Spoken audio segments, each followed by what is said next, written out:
Hash the echo of Union Station. The autumn rain drummed against the broken windows of Union Station, each drop adding to the symphony of abandonment that had played there for nearly 20 years. Robert Hayes pulled his coat tighter as he stepped through the gap where the main doors used to hang. At 62, the tech mogul had seen enough boardrooms and penthouses to last several lifetimes, but tonight, something had drawn him to this forgotten place. The massive hull stretched before him like a cathedral of rust and memories. Moonlight filtered through the shattered skylights above, casting silver pools across the cracked marble floor. Weeds pushed through the spaces between tiles, and graffiti told stories of teenagers who had claimed this hollow space as their own. The air smelled of damp concrete and old dreams. Robert had come here as a boy, holding his grandmother's hand as they waited for the train to Chicago. He remembered the bustle, the echoing announcements, the steam rising from coffee cups in cold hands. Now, only silence lived here, thick and heavy as a blanket. But then he heard it. Soft at first, almost lost in the whisper of wind through broken glass. A sound that made his chest tighten with recognition. Someone was crying. He moved carefully across the debris-strewn floor, his expensive leather shoes crunching on fragments of tile and glass.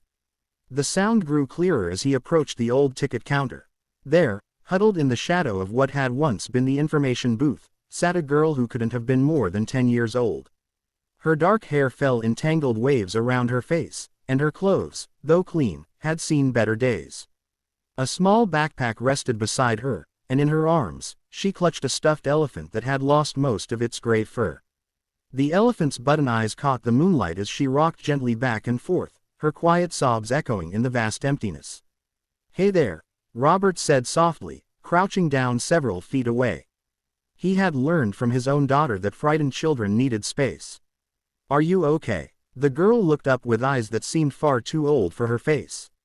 They were the color of storm clouds, rimmed with red from crying.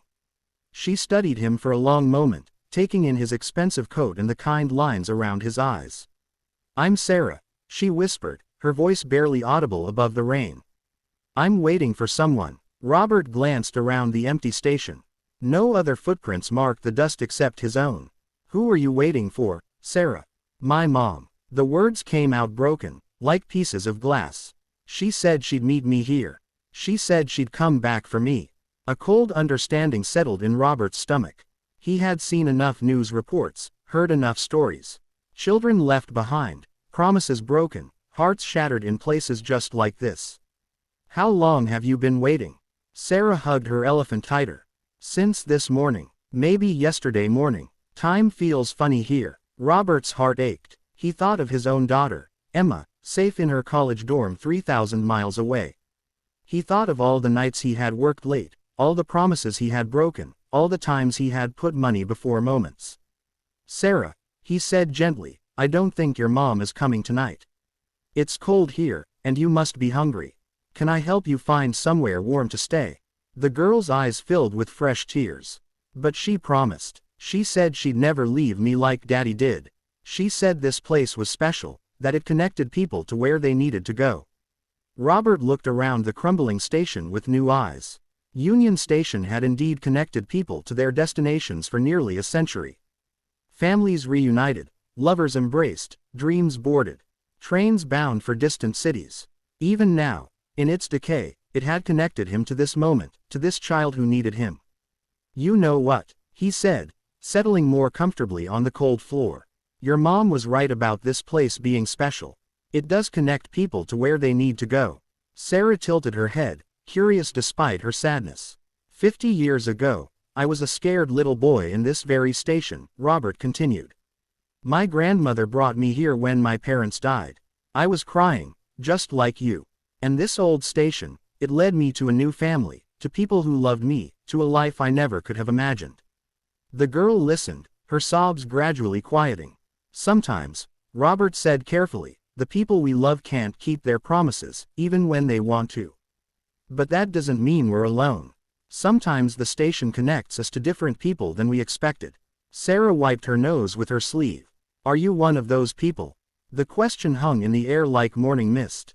Robert thought of his empty penthouse, his successful but lonely life, his daughter who called once a week out of duty rather than love. He thought of second chances and unexpected gifts and the way broken hearts could heal in the most surprising ways. "I think I might be," he said quietly. "If you'd like me to be." Sarah studied his face in the moonlight. Something in his expression, some recognition of shared loneliness, seemed to reach her. "I'm scared," she admitted. "That's okay," Robert said. "I'm scared too. Scared of doing this wrong, scared of not being enough. But maybe we can be scared together, and maybe that will make us both a little braver." The girl stood slowly, clutching her elephant. She took a tentative step toward him, then another.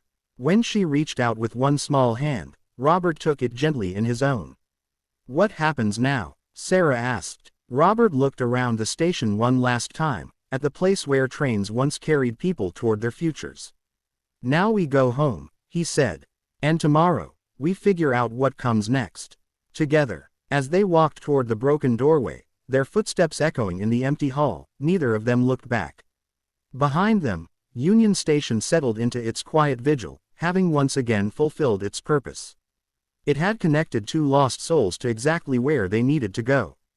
The rain had stopped, and through the gaps in the clouds, the first stars of evening began to shine.